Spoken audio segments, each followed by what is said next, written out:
Welcome to another journey through the quiet mysteries of existence. If you're settling in for the night, finding comfort in your favourite spot, or simply seeking a moment of peaceful contemplation, you've found the right place. Tonight, we're going to explore one of the most profound questions that has ever whispered through human consciousness. A question so fundamental, so mysteriously simple, that it challenges everything we think we know about reality itself. Here's something that might surprise you. Right now, as you listen to these words, you're surrounded by what physicists call nothing. The space between the atoms in your body, the gaps between molecules in the air you breathe, even the vast emptiness between stars. And yet, this nothing isn't empty at all. It's alive, buzzing with invisible activity, filled with energy that appears and disappears in ways that would have seemed like magic to scientists just a century ago, which raises a question that's both beautifully simple and staggeringly complex. Did true nothingness, absolute emptiness, ever actually exist in our universe? Or have we been fundamentally wrong about what nothing really means? Tonight, we're going to drift gently through this mystery together, exploring how our understanding of emptiness has evolved from ancient philosophy to cutting-edge quantum physics. We'll discover why the vacuum of space isn't vacant at all, why some scientists believe our entire universe might be built on borrowed energy, and how the very concept of nothingness challenges our deepest assumptions about existence itself. So settle back, let your thoughts become soft and receptive, and prepare to journey into the strange and wonderful world where nothing becomes something, and something emerges from what we once thought was absolutely nothing at all. Long before we had particle accelerators or telescopes that could peer billions of years into the past, human beings were already grappling with one of existence's most slippery concepts. What is nothing? Can nothing actually exist? And if it can, what does that mean for everything else? Picture yourself walking through the ruins of ancient Greece, around 500 years before the Common Era. The air is warm with Mediterranean sunshine, and in the shade of olive trees, philosophers are engaged in debates that will echo through millennia. One of these thinkers, a man named Parmenides, is making a claim so radical it will influence human thought for the next 2,500 years. Parmenides argued something that sounds almost absurd to our modern ears. He insisted that nothing cannot exist. His reasoning was elegantly simple and maddeningly circular.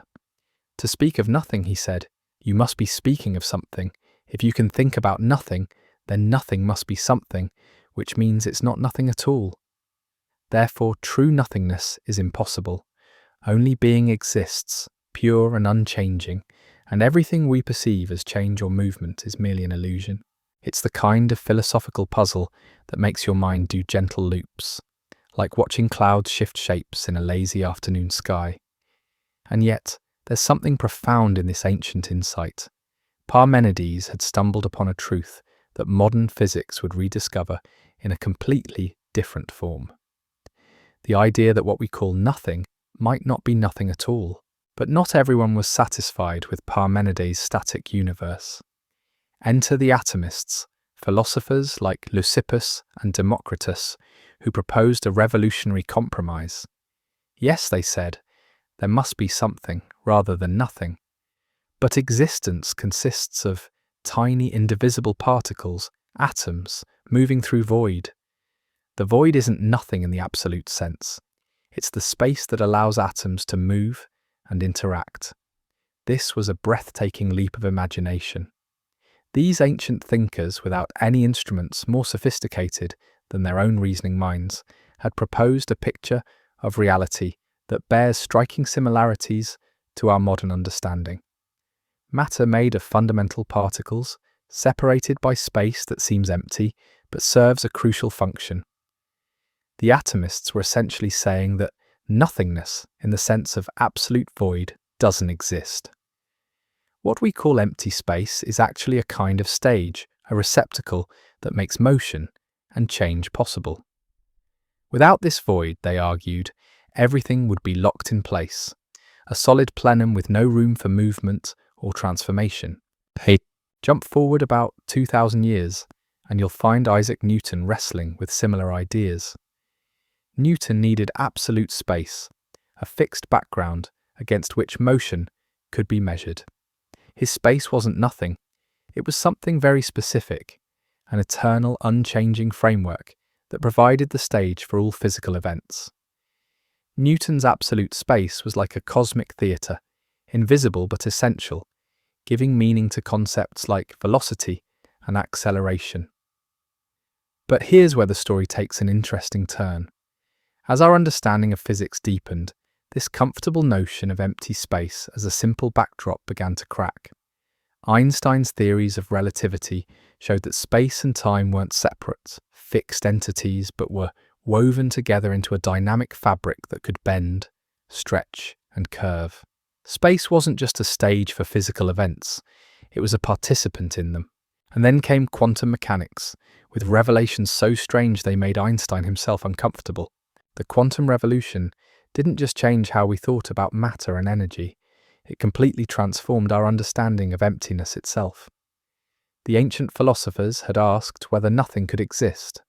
Modern physics was about to provide an answer that would have amazed and perhaps terrified them. Not only does nothing not exist in the way we imagine it, but what we call empty space is one of the most active, energetic, and mysterious aspects of reality. Think about this for a moment. Every breath you take passes through space that seems empty, but is actually alive with invisible activity. Every step you take carries you through a realm that appears vacant but is constantly creating and destroying particles too fleeting to see. The very atoms that make up your body are mostly empty space, and yet that emptiness is filled with forces and fields that hold everything together. In the early decades of the 20th century, physicists began peering into the heart of matter with unprecedented precision. What they found there challenged every intuitive notion about emptiness and solidity that humans had developed over millennia of experience. Imagine shrinking yourself down to the size of an atom, entering a world where the familiar rules of everyday experience no longer apply. You'd find yourself in a realm where particles don't have definite positions until you look at them, where the very act of observation changes what you observe, and where what seems like empty space between particles is actually buzzing with activity. Werner Heisenberg, one of the architects of quantum theory, discovered something that would forever change how we think about nothingness. His uncertainty principle revealed that, at the quantum level, you cannot know both the position and momentum of a particle with perfect precision. But the implications went far beyond individual particles. The principle also applied to energy and time, meaning that even in what we call empty space, energy can briefly fluctuate into existence before disappearing again. This was revolutionary. It meant that even the vacuum, the emptiest state possible, according to classical physics, could never be perfectly still. The quantum vacuum must always crackle with fluctuations, with what physicists call zero-point energy. These fluctuations aren't just theoretical curiosities. They have real, measurable effects on the world we experience. Picture the surface of a perfectly still pond. From a distance, it appears smooth and motionless. But look closer, much closer, and you'd see tiny ripples and disturbances, microscopic waves that never quite settle into perfect calm. The quantum vacuum is like that, except the ripples are fluctuations in energy and the creation of particle-antiparticle pairs that exist for the briefest possible moments before annihilating each other. These virtual particles, as they're called, aren't virtual in the sense of being imaginary. They're virtual because they can't be directly observed, existing only in the fleeting intervals allowed by the uncertainty principle. But their effects are very real. They influence the behavior of atoms, contribute to the forces between particles, and even affect the expansion of the universe itself. One of the most elegant demonstrations of these quantum vacuum effects is something called the Casimir effect, predicted by Dutch physicist Hendrik Casimir in 1948. Imagine two perfectly flat, parallel mirrors placed incredibly close together in a vacuum, separated by a distance smaller than the width of a human hair. According to classical physics, nothing should happen. There's no air between the mirrors, no visible forces acting on them. But quantum mechanics tells a different story. The space between the mirrors constrains which virtual photons can exist there, allowing only certain wavelengths that fit neatly between the plates. Outside the mirrors, there's no such constraint. This creates an imbalance, a difference in the density of quantum fluctuations that generates a tiny but measurable force pulling the mirrors together. When this effect was finally measured in 1997, the results matched quantum theory's predictions to within 5%. Here was proof that the emptiness of space has structure, that nothing exerts a real, measurable influence on something. It was as if the universe was gently demonstrating that our intuitive notions of emptiness were fundamentally incomplete. But the quantum vacuum holds even stranger secrets. Recent experiments have shown that under the right conditions, light can literally be created from darkness. By rapidly changing the properties of empty space, physicists have managed to generate real photons from quantum fluctuations. It's like watching magic happen in a laboratory, except this magic follows precise mathematical laws. The implications ripple outward in ways both subtle and profound. If empty space is filled with energy, what does that mean for our understanding of the universe as a whole?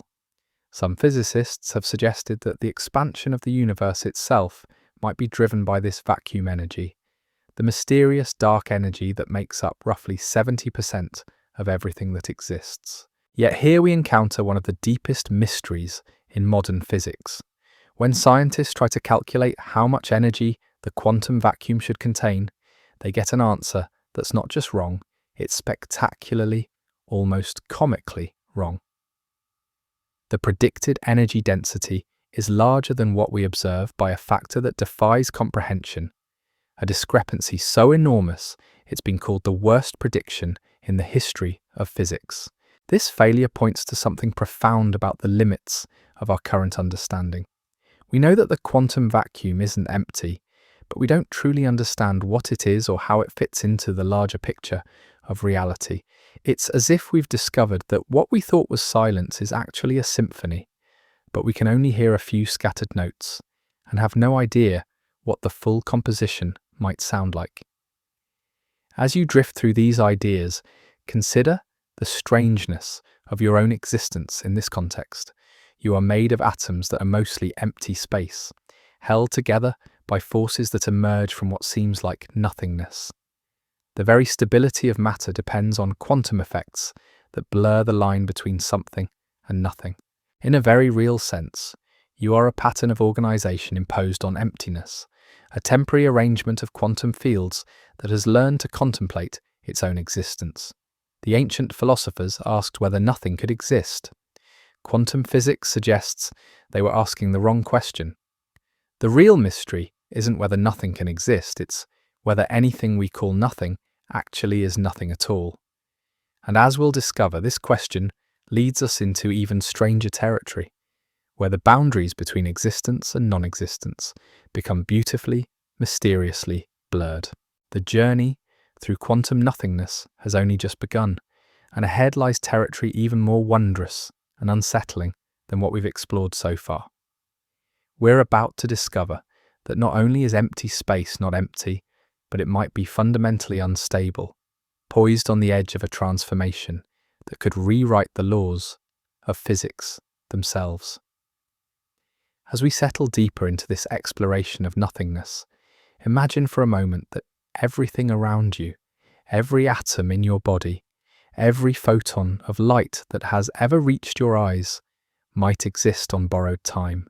Not borrowed from some cosmic bank, but borrowed from the future itself, in a transaction so fundamental that it shapes the very fabric of reality. This isn't the realm of science fiction, though it might sound like it. This is where modern physics takes us when we follow the implications of quantum mechanics to their logical conclusion. We're about to discover that the universe might be the ultimate example of something emerging from nothing, not through magic or divine intervention, but through the strange accounting rules that govern quantum reality. Let's begin with a concept that would have made the ancient philosophers' heads spin. In quantum mechanics, energy doesn't always have to be positive. Just as your bank account can go into the red, displaying a negative balance, the energy of a quantum system can dip below zero. But unlike your bank, which might charge you fees for overdrawing your account, the universe has much more sophisticated rules about energy debt. These rules are encoded in something called the quantum null energy condition, a principle that sounds like it belongs in the fine print of a cosmic contract. It tells us that, yes, you can borrow energy from the vacuum, but only for a limited time and only within certain bounds. The amount you can borrow and how long you can keep it are linked to a mysterious quantity called entanglement entropy, a measure of how quantum systems are connected across space. Think of it this way. Imagine you could borrow money from tomorrow's version of yourself, but the amount you could borrow depended on how intertwined your life was with the lives of others. The more connections you had, the more complex your relationships, the larger the loan you could secure. That's roughly how quantum energy borrowing works, except the connections are between particles and fields spread across space and time. This quantum credit system isn't just a theoretical curiosity. It may explain how the entire universe came into existence. Picture the moment before the Big Bang, if such a moment can even be said to have existed. What we call nothing, the primordial vacuum, wasn't empty but was filled with quantum potential. Through quantum fluctuations, a tiny region of this vacuum could have borrowed enough energy to begin expanding, creating space and time as it grew. But here's the beautiful part of this cosmic accounting. The universe doesn't violate conservation of energy, even though it seems to create energy from nothing. As space expands and matter spreads out, gravitational potential energy becomes increasingly negative. This negative energy exactly balances the positive energy of matter and radiation, keeping the books balanced even as the universe grows larger and more complex. It's as if the universe is writing itself an IOU that it pays back through its own expansion.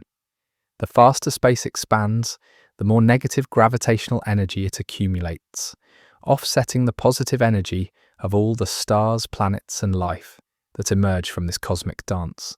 In this view, the total energy of the universe might actually be zero, making its existence not a violation of physical law, but a perfect expression of it.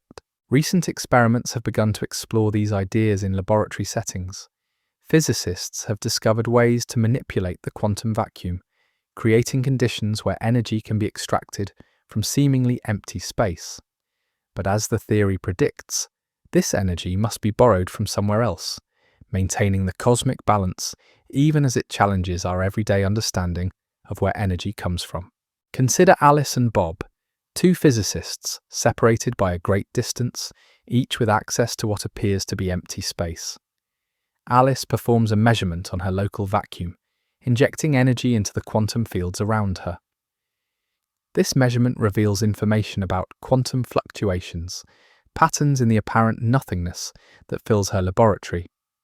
When Alice shares this information with Bob, something remarkable becomes possible. Bob can use Alice's knowledge about the vacuum's hidden structure to extract energy from his own seemingly empty space. The energy he gains is exactly equal to what Alice invested, maintaining conservation while demonstrating that information itself can be a kind of currency in quantum transactions. It's as if knowledge about nothingness can transform that nothingness into something useful. These discoveries reveal that the boundary between something and nothing is far more porous than we ever imagined. What we call empty space is really a reservoir of potential, a place where future possibilities exist in superposition until measurement or interaction crystallizes them into reality. Every particle that pops into existence from the quantum vacuum is borrowing against future possibilities, and every annihilation is a debt being repaid.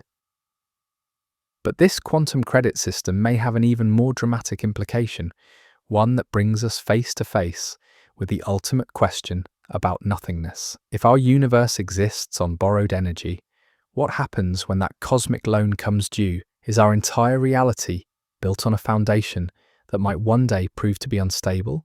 The answer takes us into territory so strange that it makes quantum fluctuations seem mundane by comparison. We're about to explore the possibility that what we call reality might not be the most stable state possible, that our entire universe might be living in what physicists call a false vacuum, poised on the edge of a transformation that could rewrite the laws of physics themselves. As you contemplate these ideas, notice how they transform your relationship with the space around you. That seemingly empty air between your hands isn't vacant but is alive with borrowed energy, quantum fluctuations, and infinite potential.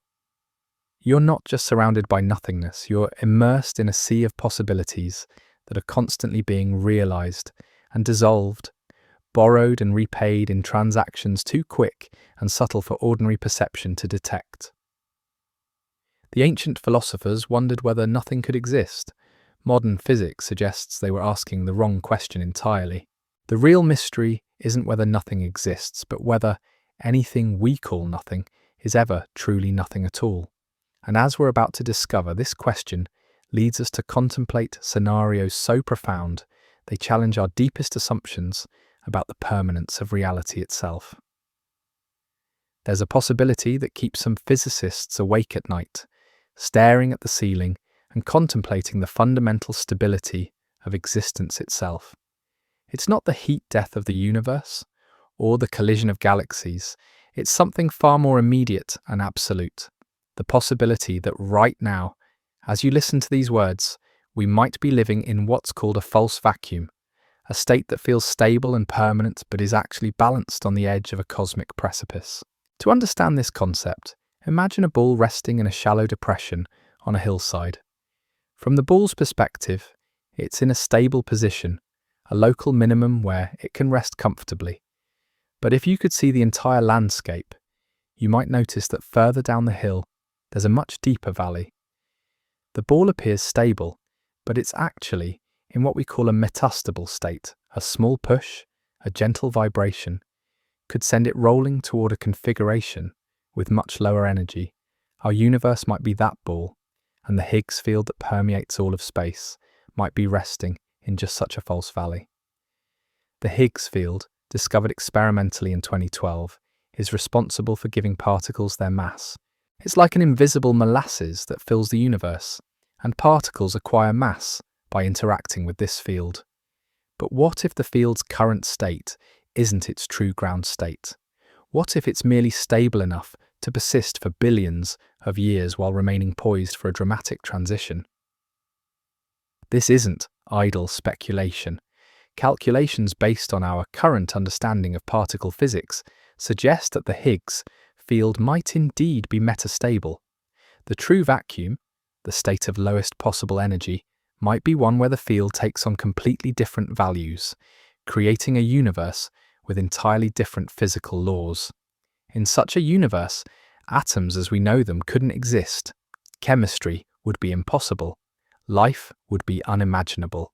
The transition from false vacuum to true vacuum wouldn't happen all at once. It would begin with the formation of a bubble, a tiny region where the field spontaneously tunneled from its false ground state to its true one. This bubble, once formed, would expand at the speed of light, converting everything it touched to the new vacuum state.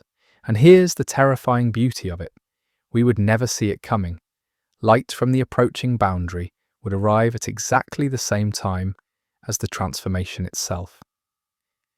Recent experiments have actually observed this process on a microscopic scale. In 2019, researchers at the University of Newcastle, working with colleagues in Italy, created the first experimental evidence of vacuum decay using ultra-cold atomic gases. They watched as bubbles of true vacuum formed and expanded in their artificial system, confirming theoretical predictions about how such transitions occur. The experiment used a gas of sodium atoms cooled to temperatures just billionths of a degree above absolute zero. In this ultra-cold state, the atoms form what's called a Bose-Einstein condensate, a quantum state where thousands of particles behave as a single entity. By carefully manipulating the system's parameters, the researchers created conditions analogous to a false vacuum, and then observed as thermal fluctuations triggered the formation of true vacuum bubbles. What they saw was both beautiful and ominous. Small spherical regions would appear, where the atomic field had tunneled to its true ground state. These bubbles would then expand, converting the surrounding false vacuum to the true state. It was vacuum decay in action, played out in a laboratory setting where the consequences were merely the rearrangement of atomic states rather than the dissolution of reality itself. But perhaps the most unsettling aspect of false vacuum decay isn't the possibility that it might happen, but the realization that it might have happened already many times in the deep history of our universe. The Big Bang itself might have been such a transition, a moment when the primordial vacuum decayed into the spacetime we know today. The fundamental forces that govern our reality, the particles that make up matter, even the dimensionality of space itself, might all be artifacts of vacuum decay events in the early universe. String theory adds another layer of complexity to this picture. In the mathematical framework of string theory, our universe exists in a landscape of possible vacuum states, each with its own laws of physics. Some of these states might be stable, others metastable, and still others might be unstable bubbles of nothingness that consume everything they touch. The theory suggests that our universe might be just one bubble in an infinite foam of realities, each with its own version of physical law. Joseph Polchinski and Raphael Bousso, studying certain aspects of string theory, discovered something even more disturbing. In their calculations, quantum fluctuations could cause extra dimensions of space to shrink to nothing, and when this happened, they took everything else with them. It's as if the universe could spontaneously decide that some dimensions were unnecessary and simply erase them from existence. This raises profound questions about the nature of nothingness itself. If our universe can transition to a state of true vacuum, or if dimensions can simply disappear, what does it mean to say that nothing exists? Perhaps nothingness isn't the absence of something, but is instead a very particular kind of something, a state that the universe might actively prefer to our current configuration of matter and energy. The philosophical implications are staggering. We typically think of existence as the natural state and nothingness as the absence of existence. But what if it's the other way around? What if nothingness is the preferred state, and existence is merely a temporary deviation, a bubble of something floating in an infinite sea of nothing?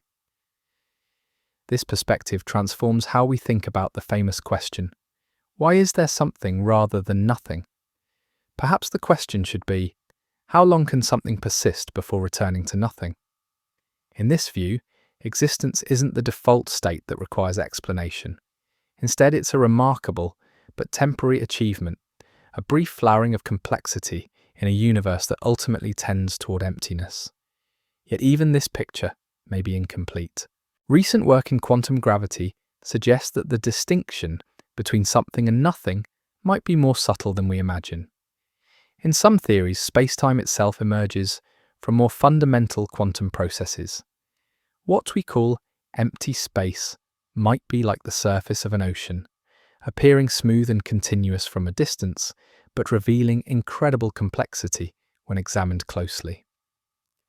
As we drift through these ideas, consider the strange comfort they might offer. If our universe is indeed metastable, poised on the edge of transformation, then every moment of existence becomes precious precisely because it's temporary. The false vacuum decay that physicists fear might be the ultimate reminder that nothing lasts forever, but it's also a reminder that the something we have, however temporary, is extraordinary. The ancient philosophers asked whether nothing could exist. Modern physics suggests that not only can nothing exist, but it might be the state that everything ultimately returns to. Yet in the meantime, in this brief interval between one nothing and another, consciousness has emerged to contemplate its own existence, to ask questions about nothingness, and to find meaning in the temporary patterns we call reality. And perhaps that's enough. Perhaps the fact that something can emerge from nothing, even briefly, even precariously, is the most profound truth of all. In the end, we might not be seeking to understand nothing so much as we're seeking to understand how something, anything, can persist in a universe that seems to prefer. As we drift deeper into this contemplation of nothingness, imagine the universe itself as a living thing, gently breathing in and out across cosmic time. Each breath spanning billions of years, each exhale carrying away entire generations of stars, each inhale drawing energy from sources we're only beginning to understand. And at the heart of this cosmic respiration lies one of the most beautiful paradoxes in all of physics. The universe may be expanding not despite being filled with nothing, but precisely because of what that nothing contains. Picture yourself floating in the deepest space between galaxies, farther from any star than Earth is from the Sun. Here, in what seems like perfect emptiness, you would find yourself immersed in something extraordinary. The fabric of space itself is stretching, carrying distant galaxies away from each other at speeds that increase with distance. But what's driving this expansion isn't some explosion pushing things apart. It's something far more subtle and mysterious, the energy of empty space itself. This is where our understanding of nothingness takes perhaps its most counterintuitive turn. The quantum vacuum, that bustling sea of virtual particles and zero-point fluctuations we've explored, doesn't just exist passively in space. It actively participates in space's evolution.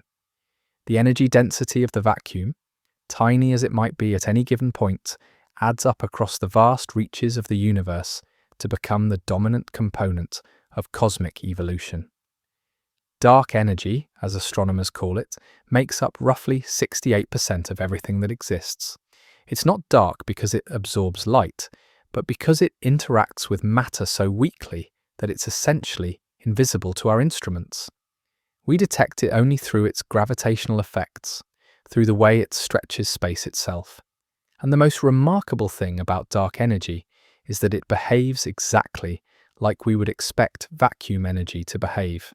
If vacuum energy could somehow avoid the catastrophic infinity problem that plagues our calculations. Here's where the mystery deepens in ways that make even seasoned physicists pause in wonder. When we try to calculate how much energy the quantum vacuum should contain, using the best theories we have, we get an answer that's larger than what we observe, by a factor so enormous it defies comprehension. It's not just wrong by a little bit, it's wrong by roughly 120 orders of magnitude, a discrepancy so vast that if you wrote it out in standard notation, the number would contain more digits than there are atoms in the observable universe.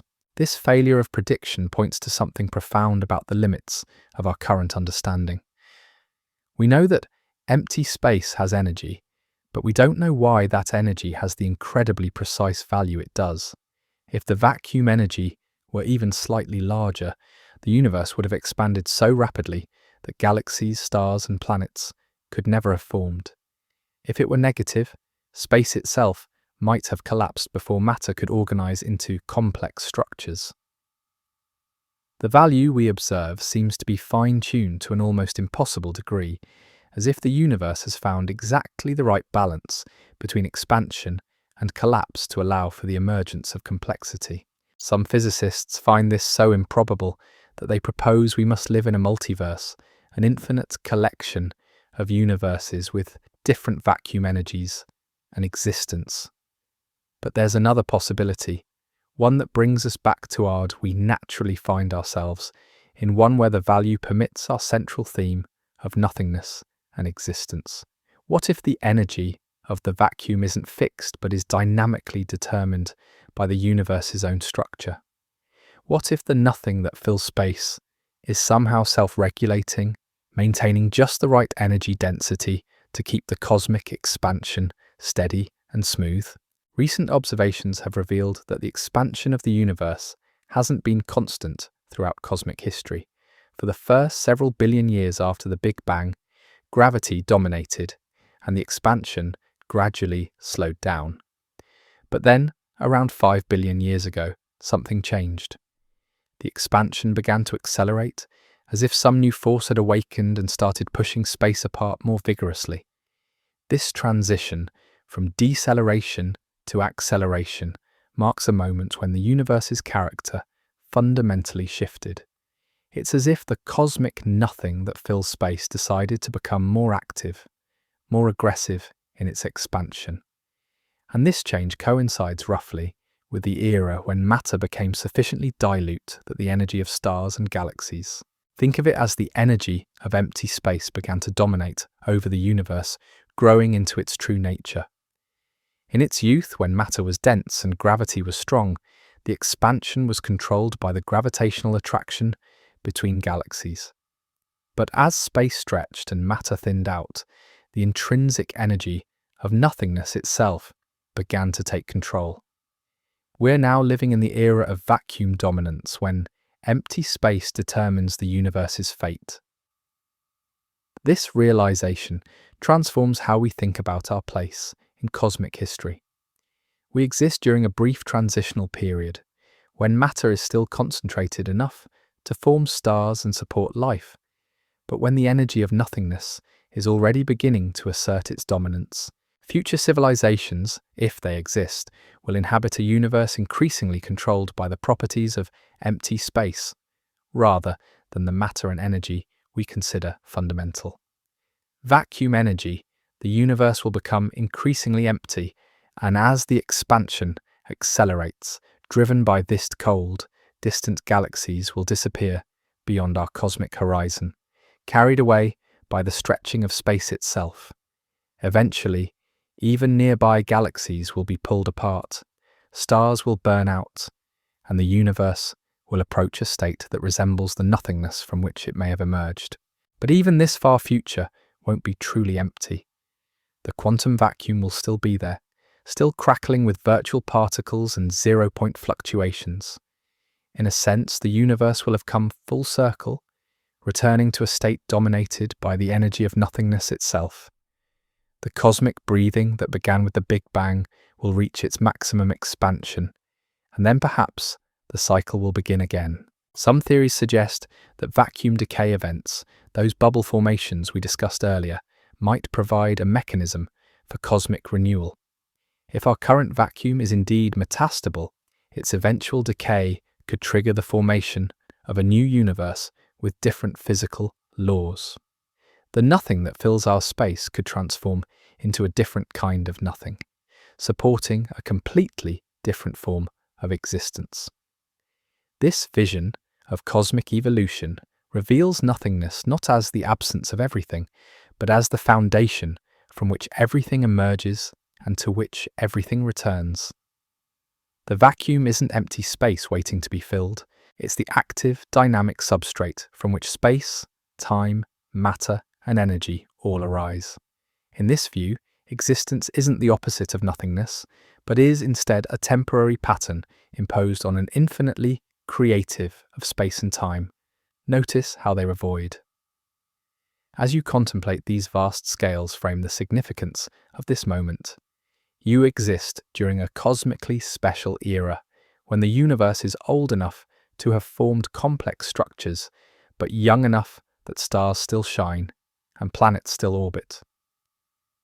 The nothing that surrounds you is gently pushing the universe toward an ever more expanded state, but slowly enough that consciousness has had time to emerge and wonder about its own origins.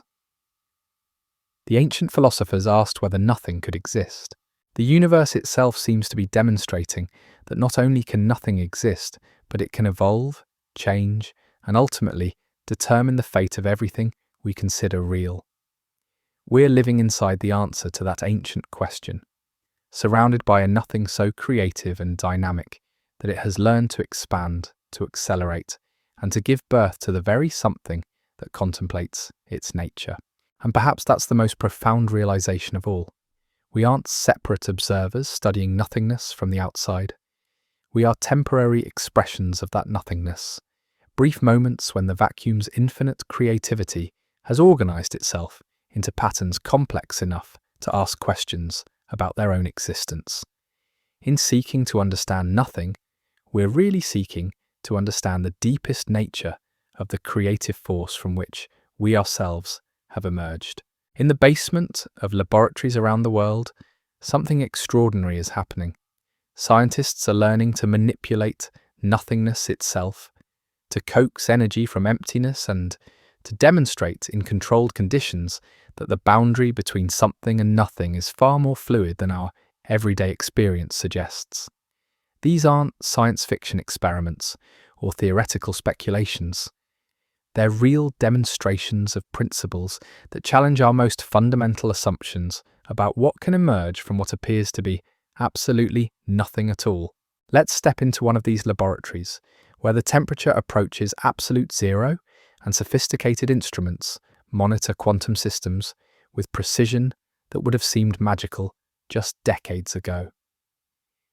Here, researchers have created artificial vacuums, carefully controlled versions of nothingness that allow them to study the strange properties of empty space in ways that would be impossible in nature. In these ultra-cold environments, matter behaves according to quantum rules with startling clarity. Atoms form collective states called Bose-Einstein condensates, where thousands of particles act as a single quantum entity. By manipulating these systems carefully, physicists can create conditions that mimic the false vacuum states we discussed earlier. Then watch as these artificial nothings undergo phase transitions, decay events that demonstrate on a microscopic scale what might happen to our entire universe. But perhaps the most remarkable experiments involve the direct manipulation of the quantum vacuum itself. Using superconducting circuits cooled to temperatures colder than deep space, researchers have managed to create conditions where the Casimir effect can be dynamically controlled. They've built devices that can modulate the quantum fluctuations of empty space, changing the rate at which virtual particles appear and disappear in carefully controlled regions. The results are breathtaking. Under the right conditions, these quantum vacuum manipulations can produce real, detectable photons from what appears to be absolutely empty space. It's like watching light emerge from darkness, energy crystallizing out of nothingness through the subtle manipulation of quantum fields. The photons that emerge aren't virtual or temporary. They're real particles that can be measured, counted, and used to carry information. This phenomenon, known as the dynamical Casimir effect, demonstrates just filled with virtual particles that the quantum vacuum remain forever unobservable. Under the right conditions, those virtual fluctuations can be promoted to real existence, transformed from potential into actuality through the careful application of energy and information. Consider what this means for our understanding of creation itself. These experiments show that the emergence of something from nothing isn't a one-time cosmic event that happened during the Big Bang. It's a process that can be reproduced, controlled, and studied in laboratory conditions. The creative power of nothingness isn't just a property of the early universe. It's accessible to conscious beings who understand how to work with the subtle structures hidden within emptiness. But the laboratory manipulation of nothingness extends beyond just creating particles from vacuum fluctuations. Recent experiments have demonstrated quantum energy teleportation, a process where energy can be extracted from empty space at one location and appear at another, seemingly distant location, without traveling through the intervening space. Here's how it works. Two physicists, let's call them Alice and Bob, each have access to what appears to be completely empty space. Alice performs a careful quantum measurement on her local vacuum, injecting energy into the quantum fields around her and learning about their hidden fluctuations. She then transmits this information to Bob through classical communication channels. When Bob receives Alice's information about the vacuum structure, something remarkable becomes possible. He can use this knowledge to extract energy from his own seemingly empty space, energy that appears to come from nowhere, but is actually borrowed from the quantum correlations that Alice's measurement established.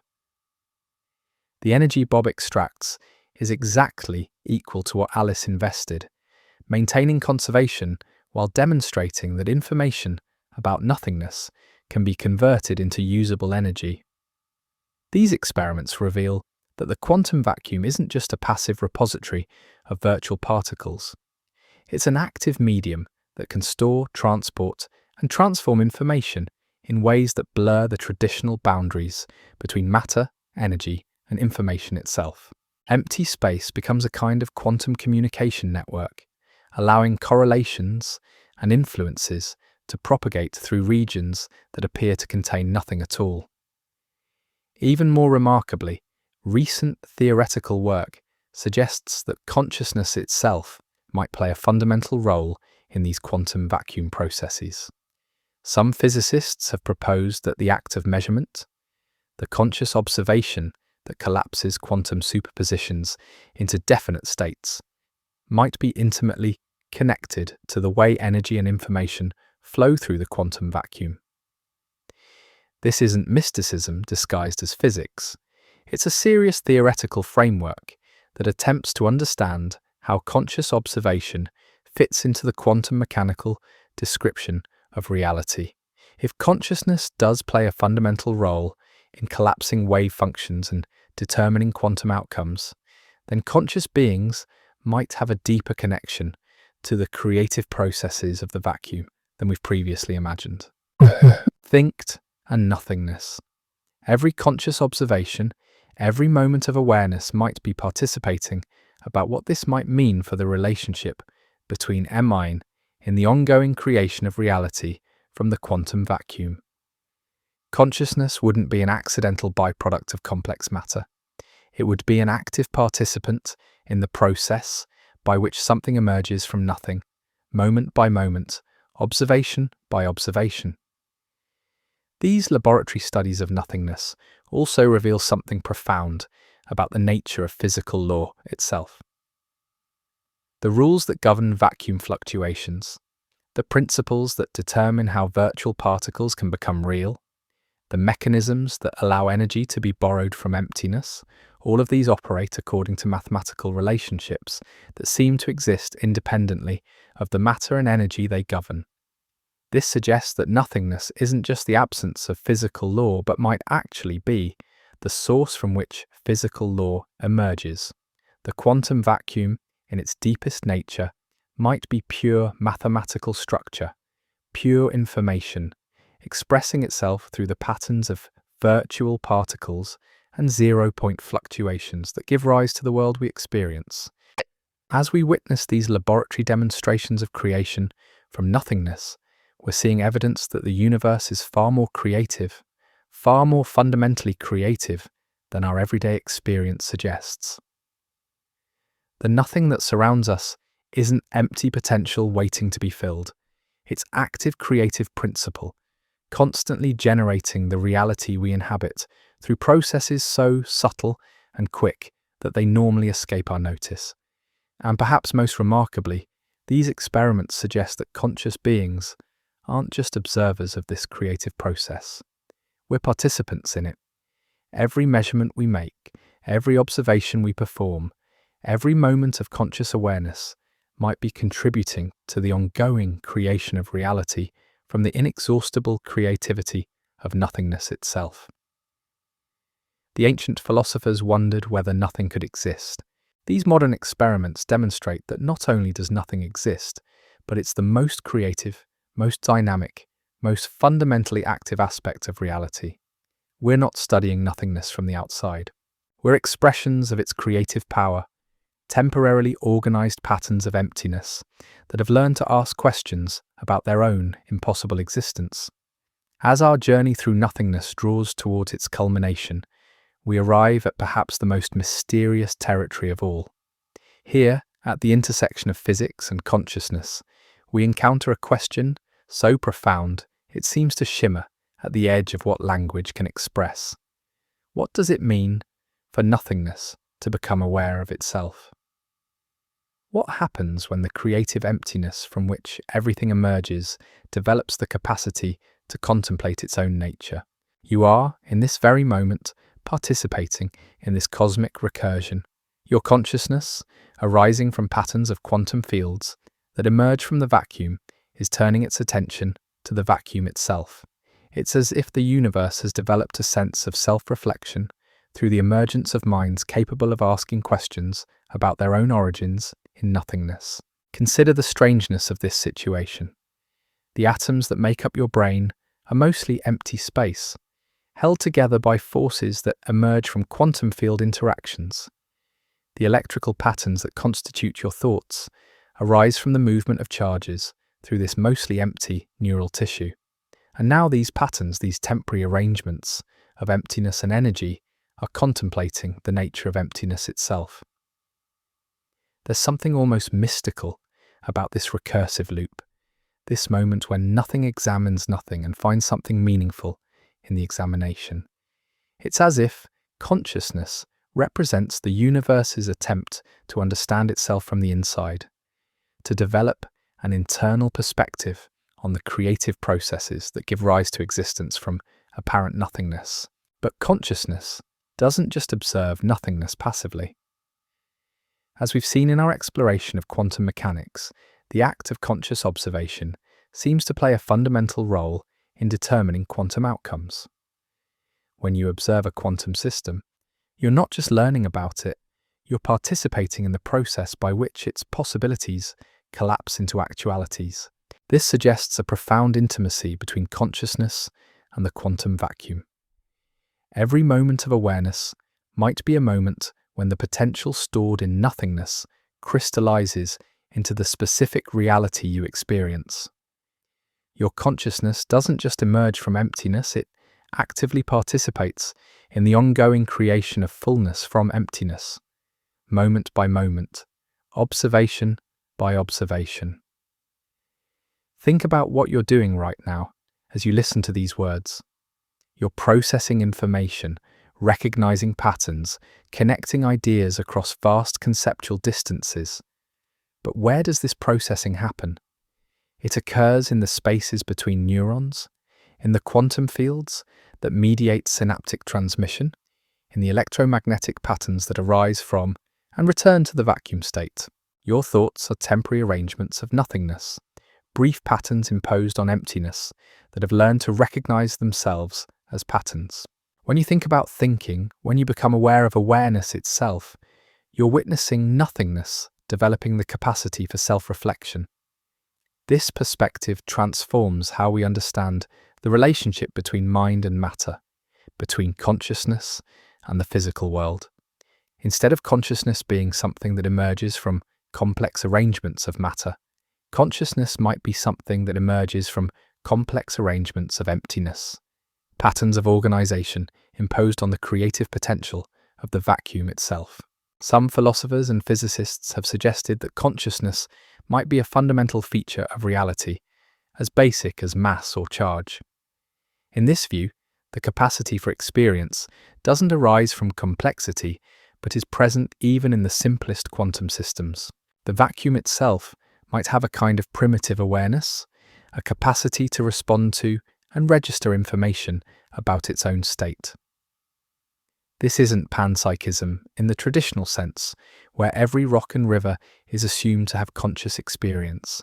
It's something more subtle, the suggestion that the quantum vacuum, with its constant fluctuations and responses to measurement, exhibits something like the basic ingredients of consciousness, which can then be amplified and organized through the complex structures we find in living systems. If this is true, then your consciousness isn't an accidental byproduct of evolution, but is instead a highly organized expression of the universe's fundamental capacity for self-awareness. You're not separate from the creative nothingness we've been exploring. You are that nothingness temporarily organized into a pattern complex enough to contemplate its own nature. This realization brings us full circle to the ancient philosophical questions we began with. Parmenides argued that nothing cannot exist because to speak of nothing is to speak of something. Modern physics suggests he was more right than he could have imagined, but not in the way he intended. Nothing cannot exist as pure absence because nothingness itself is creative, dynamic, and fundamentally productive of everything we experience as something. But there's an even deeper truth embedded in this recognition. If consciousness emerges from the quantum vacuum, and if consciousness is what allows the universe to reflect on its own nature, then the question, why is there something rather than nothing, might be answering itself through our very asking of it. The universe doesn't just accidentally happen to contain conscious beings who wonder about existence. The universe has organized itself into conscious beings as part of its own process of self-understanding. We're not external observers trying to solve the mystery of existence from the outside. We're the way the universe has learned to examine itself from within. This transforms the entire enterprise of physics, philosophy, and science. We're not just studying objective phenomena that exist independently of our observation. We're participating in the universe's ongoing process of self-discovery, contributing to its understanding of its own deepest nature through our investigations into the relationship between something and nothing. Every scientific experiment, every philosophical insight, every moment of wonder or curiosity becomes part of the universe's conversation with itself about its own origins in nothingness. The questions we ask about the vacuum, about quantum fields, about the emergence of complexity from simplicity, these aren't just human questions. They're the questions that existence itself is asking through the temporary arrangements of consciousness it has produced. As we reach the end of our journey through the mysteries of nothingness, we find ourselves in a place both familiar and utterly transformed. We began with a simple question about whether nothing ever truly existed, and we've discovered that the answer reshapes everything we thought we knew about existence itself. The ancient philosophers who wondered whether nothing could exist were asking the right question, but perhaps couldn't have imagined the answer. Nothing doesn't exist as pure absence, but it does exist as pure creative potential, as the dynamic foundation from which everything emerges and to which everything returns. We are not separate from this creative emptiness, but are its most remarkable expression. Temporary patterns of organization that have learned to contemplate their own impossible existence.